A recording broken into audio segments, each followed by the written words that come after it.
మోకాల నొప్పులకు ఎటువంటి సర్జరీ లేకుండా ఎపియాన్ పెయిన్ క్లినిక్ అందిస్తున్న అత్యాధునిక చికిత్స. ఇంత ఏమీ అవసరం లేదు. మీకు ఏ రోగమన్నా ఉన్ని డజంట్ మ్యాటర్. మీరు ఈ 5 సిరిధాన్యాల్ని రెండు రోజులకు ఒకసారి మార్చి భోజనం చేయండి.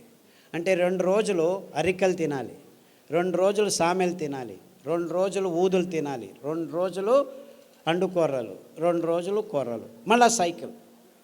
అలాగే కషాయాలు. ఈ రోగనిరోధక శక్తి మీకు కావాలంటే ఈ వ్యాక్సిన్లు ఇవి అవి ఏం పనిచేయవు, ఏమీ పనిచేయవు. మీకు పనిచేసేది ఈ 7 కషాయాలు చెప్తాను, పుస్తకంలో రాశారు. గరిక, తులసి, తిప్పతీగ, బిల్వం, కానుగ, వేప, రావి.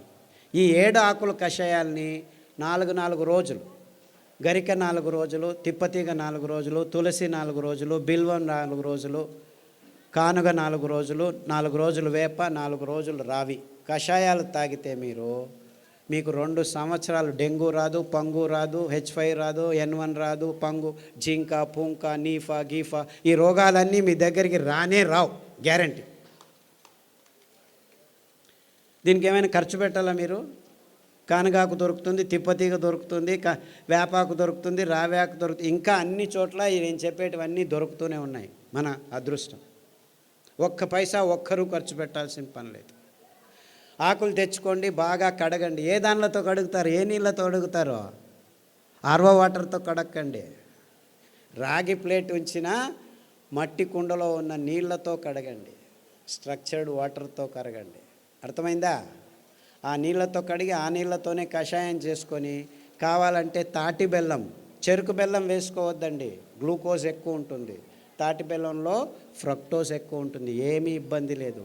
పిల్లలకి బెల్లం కొద్దిగా వేసి కషాయం తాపించండి. 9 నెలల పాప నుంచి 108 సంవత్సరాల ముసలి వాళ్ళు కూడాను కషాయాలు తాగొచ్చు, ఏమీ ఇబ్బంది లేదు. అదే ఆడవాళ్ళు అయితే గోంగూర కషాయం రామబాణం. మీకు ఏమీ తోచట్లేదనుకోండి, గోంగూర ఆకు తెచ్చుకొని 4 ఆకులు ఉడకపెట్టుకొని 2 నిమిషాలు కషాయం చేసుకొని తాగండి. టీవీ చూడకండి, టీవీ చూస్తూను తాగొచ్చు. గోంగూర కషాయం అయితే మీకు టీవీ చూడకుండా చేస్తుంది. మీకు ప్రజ్ఞ ఎక్కువ అవుతుంది, రోగనిరోధక శక్తి ఎక్కువ అవుతుంది, అద్భుతమైన రక్తహీనత నుంచి దూరంగా వచ్చేసేదానికి వీలవుతుంది, వైట్ డిశ్చార్జ్ తక్కువ అవుతుంది. ఇలాంటి మీ సమస్యలన్నీ 99% గోంగూర కషాయంతో మాయమైపోతాయి. సో వారానికి 2 రోజులు, లేకపోతే 2 వారాలు గోంగూర కషాయం, 2 వారాలు కొత్తిమీర కషాయము, 2 వారాలు రావి ఆకు కషాయం తాగితే చాలు, ఆడవాళ్ళకి ప్రాబ్లమ్స్ అన్నీ మాయమైపోవడం మొదలుపెడతాయి. ఇంత సింపుల్గా ఉంది విషయం. ఇన్ఫ్యాక్ట్ ఇంత సింపుల్గా ఉందని నేను చెప్పేది ఎవరు నమ్మరు. మొదలు అందరూ అలాగనే వాళ్ళు. ఒక డాక్టర్ లేచి నేను 2 గంటలు లెక్చర్ ఇచ్చిన తర్వాత, ఓ ఈజ్ దట్ సో సింపుల్ అన్నాడు. I said it is much simpler. 2 గంటలు అవసరం లేదు, 2 వాక్యాల్లో చెప్తాను నేను. 2 వాక్యాలు. రోజుకు 1 గంట నడవండి, వీలైతే పొద్దున 15 నిమిషాలు, సాయంకాలం 15 నిమిషాలు. ఇంత అద్భుతమైన పదార్థాలని ఇప్పటికీ ఇస్తున్నాడు దేవుడు. ఎన్ని పాపాలు చేసినా మనము ఆ దేవుణ్ణి ఒక 15 నిమిషాలు పొద్దున్న లేచి ధ్యానం చేయండి, సాయంకాలం పడుకునే ముందు ఒక 15 నిమిషాలు ధ్యానం చేయండి. తర్వాత సిరిధాన్యాలను తినండి, గోధుమలను తినకండి, బియ్యం తినకండి, పాలు తాగకండి, చక్కెర ముట్టద్దండి, గుడ్లను కూడా చూడొద్దండి. పాపం అవేమో పిల్లల కోసం గుడ్లు పెట్టుకుంటున్నాయి, మీరు వెళ్ళి రాక్షసులాగా తినకండి. దానిలో గుడ్లు దానిలో ఉండనివ్వండి. లేదు చేపలు చాలా మంచివి, జలపుష్పాలు తినొచ్చని కొందరు స్వామీజీలు కూడా చెప్పడం మొదలుపెట్టారు. దాంట్లో మీకు దొరికేది పాదరసము, మెర్క్యూరీ తప్ప ఇంకేమీ దొరకదు, అంత భయంకరంగా ఉంది. బుద్ధిమాంద్యం పోదు కదా, బుద్ధిమాంద్యులు అవుతారు. మీ పిల్లలు బుద్ధిమాంద్యులు కాకుండా పుట్టాలంటే కొర్రలు తినండి, అండు కొర్రలు తినండి, అరికెలు తినండి, సామెలు తినండి. అరటి బోధ కషాయము, పసుపు కషాయము గర్భిణిగా ఉన్నప్పుడు తాగండి, పిల్లలకు తాగించండి. మీ పిల్లలు బుద్ధిమాంద్యులు అయిపోయి సూక్ష్మగ్రాహీలు అవుతారు. ఇన్ఫ్యాక్ట్ ఫిట్స్ వచ్చి కత్తి చాకు తీసుకొని చంపేస్తాననే పిల్లవాడు, ఆ తల్లిదండ్రులు కత్తి చాకు తీసుకొని చంపేదానికి పోయే పిల్లవాడు పసుపు కషాయము, రావి ఆకు కషాయము, శొంఠి కషాయం తాగిపించి అండు కొర్రలు తినిపించడం మొదలు పెడితే ఇప్పటికి 12 సంవత్సరాలు అయింది. 10వ తరగతి ఫస్ట్ క్లాస్లో పాస్ అయ్యాడు. ఇలా వందల కేసులు ఉన్నాయి. అంటే ఫిట్స్ కోసమని టెగ్రిటాలు, వాల్ప్రోయిక్ యాసిడ్, ఫ్రీజియం ఇవ్వడం మొదలు పెడతారు పిల్లలకి. ఆ మందులు తీసుకుంటూ పిల్లలు బుద్ధిమంతులు అయిపోతారు. ఫిట్స్ రావు అని చెప్తారు, అయినా వస్తూనే ఉంటాయన్నమాట. అలాంటి వాళ్ళందరికీ కొర్రలు, అండుకొర్రలు తినిపించి ఈ కషాయాలు తాగిపిస్తే 6 నెలల్లో ట్యాబ్లెట్లు మెల్లిమెల్లిగా ఆపు చేసి ఇప్పుడు హ్యాపీగా ఇంట్లో అందరికీ సహాయం చేసుకుంటూ బాగా నడుస్తూ ఏ ఇబ్బంది లేకుండా మాట్లాడటం తెలియని వాళ్ళు కూడా మాట్లాడడం మొదలుపెట్టారు. అది 15 సంవత్సరాలు 20 సంవత్సరాల తర్వాత. అంతవరకు మాటలు అనేది తెలియని పిల్లలు కూడాను ఇప్పుడు మాటలు నేర్చుకుంటున్నారు. ఇలాంటి అద్భుతమైన విషయాలు ఈ ధాన్యాల్లో, ఈ కషాయాల్లో ఉన్నాయని చెప్పేదానికి నాకు చాలా చాలా సంతోషంగా ఉంది. అర్థమవుతుందా? It's very simple, very very simple. ఇంత సరళమైన అద్భుతమైన ఆరోగ్య రహదారిని మేము నిర్మించాం. ఇంకా బాకీ ఉంది ఏమిటి? మీరందరూ అందులో నడవటం మాత్రమే. అంతే. అందరికీ ఆహ్వానం, ఆరోగ్య రహదారిలో నడవండి అని మా విన్నపంతో మీ అందరికీ వందనాలు. సిరిధాన్యాలు తింటే అరగట్లేదు అని దీనికి 2 కారణాలు ఉన్నాయి. మీరు పొద్దున్న సిరిధాన్యం ఇడ్లీలు తింటే రాత్రి వరకు ఆకలి కాదు. మీరు అనుకుంటున్నారు ఈ బియ్యం తిని 2 గంటలకే ఆకలి అవుతుంది కదా, సో అది బాగా అరుగుతుంది అనుకుంటున్నారు. అలా కాదు. ఇది సిరిధాన్యాలు తింటే మీకు ఎంత కావాలో అంత గ్లూకోజ్ అందుతూ ఉండటం వల్ల మీకు ఆకలి కాదు. అంటే అది జీర్ణం కావట్లేదని కాదు మీకు అర్థం. అందరికీ ప్రాబ్లం అది. అంతేకాకుండా మీరు సిరిధాన్యాల్ని బియ్యంలాగే కుక్కర్లో వేసి పుస్ పుస్ అని 4 కూగులు కూగించేస్తే రాదనమాట. అది ఉడకదు. రాత్రి నానబెట్టి పొద్దున ఉడకబెట్టుకోవాలి. కనీసం 3 గంటల నుంచి 6 గంటలు నానబెట్టాలన్నమాట. నానబెట్టి వండితే ఆ ధాన్యం తింటే మీరు హ్యాపీగా ఫీల్ అవుతారు, ఆరోగ్యంగా ఉంటుంది. సిరిధాన్యాలు చిన్న పిల్లలు 9 నెలల పిల్లలు కూడాను జీర్ణించుకోగలరు, ఏమీ ఇబ్బంది లేదు. కానీ మీరు వంట వండే విధానంలో మార్పు రావాలి. నానబెట్టి వంట చేయాలి. హలో సార్, మేము dialysis patient. Kidney infection. Hello, కిడ్నీలో చాలా రకాలైన ఇబ్బందులు ఉన్నాయి. ఒకటి కిడ్నీలో రాళ్ళు రావటం, కిడ్నీ నుంచి యూరిక్ యాసిడ్ ఎక్కువ ఉండటం, క్రియాటినిన్ ఎక్కువ కావటం, డయాలసిస్కి పోవటం ఇలాంటివి. తర్వాత ప్రోటీన్లు ఎక్కువ కారటం, లావుగా ఉండిపోవడం, ముఖంలో వాపు రావటం, ఇవన్నీ కిడ్నీకి సంబంధించిన రోగాలు. కాలు కూడా ఇంత లావు నీళ్లు ఊరుకోవడం, ఇవన్నీ ఇబ్బందులకి చాలా సరళమైన పద్ధతి. అరికెలు 3 రోజులు, సామెలు 3 రోజులు గంజి రూపంలో తాగాలి. మార్చి 9 వారాల్లోనే మీకు ఈ ప్రాబ్లమ్స్ అన్నీ బాగవుతాయి. దానికి తోడు రణపాల ఆకు, పునర్నవ ఆకు, కొత్తిమీర ఆకు కషాయం వారం మార్చి తీసుకుంటే 9 వారాల్లో మీకు అంతా బాగవుతుంది. వీక్లో డయాలసిస్ 2 టైమ్స్ తగ్గిపోతూ వస్తుందమ్మా. ఇన్ఫ్యాక్ట్ చాలామంది డయాలసిస్ చేసుకున్న వాళ్ళు 1 సంవత్సరంలో డయాలసిస్ నుంచి దూరం కావచ్చు. Thank you sir.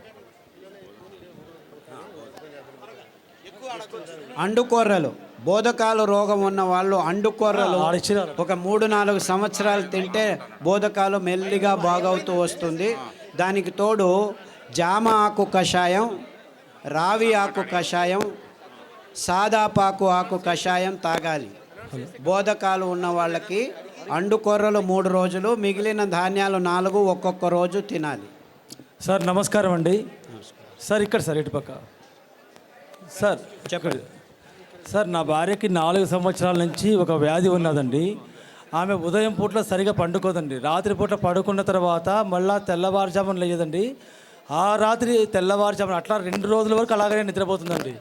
లేస్తే తల తిరిగి వెంటనే మళ్ళీ కింద పడిపోతుందండి. ఈవెన్ పక్కన ఉన్న బాత్రూమ్ దగ్గర నుంచి మంచం దగ్గర రావడానికి కానీ తను నడిచే శక్తి లేక చిన్నపిల్లలాగా దొగ్గాడుకుంటూ వచ్చి మంచం మీద పడుకుంటుందండి. లేస్తే మళ్ళీ ఫుల్గా యాక్టివ్గా ఉంటుందండి. ఇది ఎందుకనేది అర్థం కాలేదండి. దీనికి వెర్రి నువ్వుల నూనె 2 వారాలు, నువ్వుల నూనె 2 వారాలు, ఉదయం లేచిన వెంటనే పడిగడుపున తాగించాలి. దానికి తోడు మారేడు ఆకుల కషాయం, బిల్వపత్రం కషాయం అంటారు. మారేడు బిల్వం రెండు ఒకటే.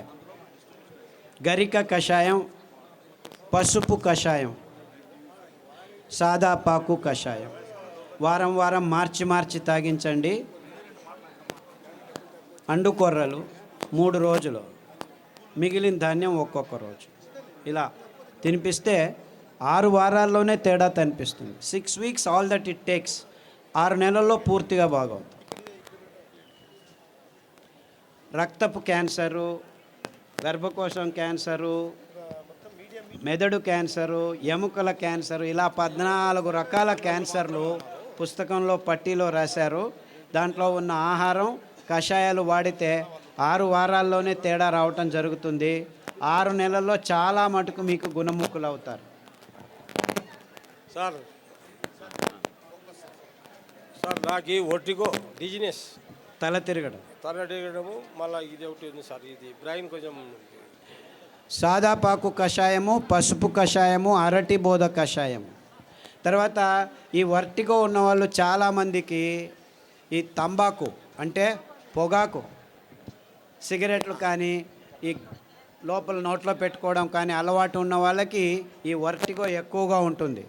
అంటే మీరు దాని నుంచి బయటపడాలంటే చేయాల్సింది కానుగ ఆకు కషాయం, చమురు ఆకు కషాయం, రావి ఆకు కషాయం. ఈ 3 కషాయాలని మార్చి తాగాలి. అరికలు, సామెలు ఎక్కువగా తినాలి. సార్ నమస్కారం sir. Prostate cancer, lung cancer. ఇప్పుడు ఏమైందంటే లంగ్లో క్యాన్సర్ వచ్చింది, రేడియోథెరపీ, కీమోథెరపీ తీసుకుంటారు, అక్కడికి ఆగదు, ప్రోస్టేట్కి వస్తుంది. ప్రోస్టేట్ తీసుకుంటే ఎముకలకు వస్తుంది. అంటే ఇది క్యాన్సరు ఇక్కడుంది, అక్కడుంది అని కాదు.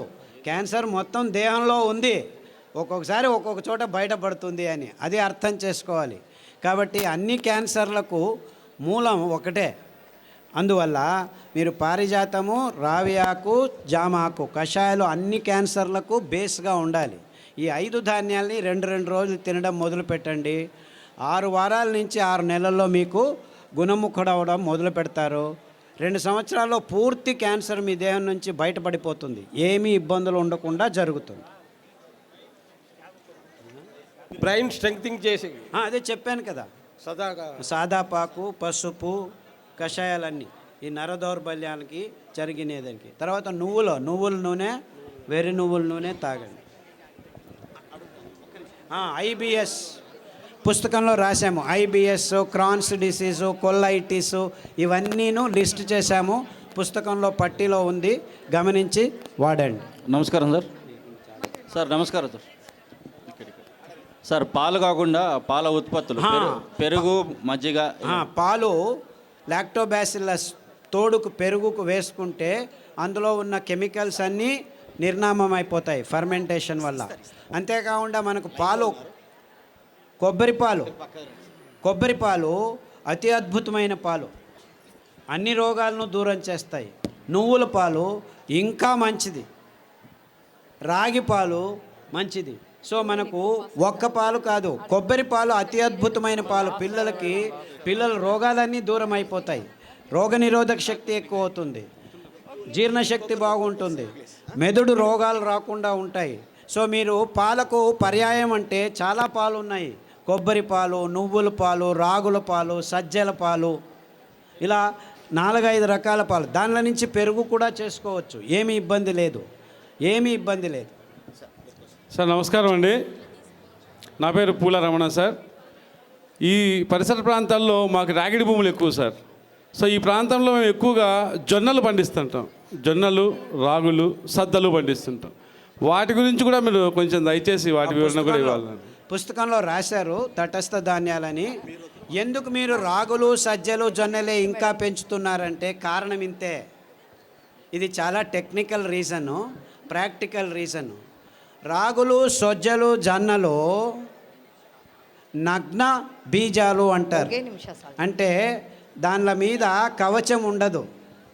అంటే దాన్ని మీరు మిషన్కి తీసుకెళ్ళి డీహస్కింగ్ చేయాల్సిన పని లేదు. అందుకే